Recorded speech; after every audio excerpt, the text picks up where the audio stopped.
Welcome to our channel. Today we how to subscribe with Miro for collaborative wireframing UX sessions step by step clearly.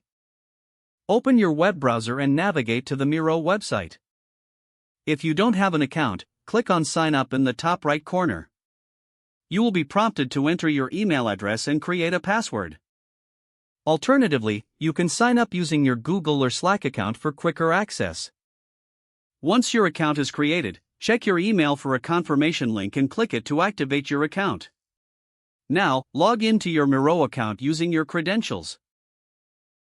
After logging in, familiarize yourself with the dashboard. To create a collaborative wireframing session, click on the Create New Board button. You can choose from various templates or start with a blank board. Select the wireframing template or any other that suits your needs. Once your board is ready, invite collaborators by clicking on the Share button. Enter the email addresses of your team members to send them invites. You can adjust their permissions to either edit or view the board. After sending the invites, your team will receive an email to join the board. Once they accept the invitation, they can access the board in real time. During the session, utilize Miro's tools to sketch wireframes and add comments. Use the chat feature to communicate with your team as you collaborate. Be sure to save your board to retain all the changes made during the session. At any time, you can revisit the board to review or continue working on your wireframes. Utilize Miro's exporting options to download your wireframes in preferred formats if needed. With these steps, you're ready to conduct productive UX sessions with Miro for collaborative wireframing.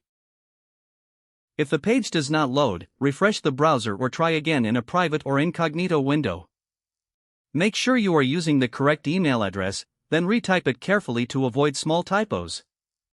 If your password is not accepted, use the reset option and create a new strong password you can remember.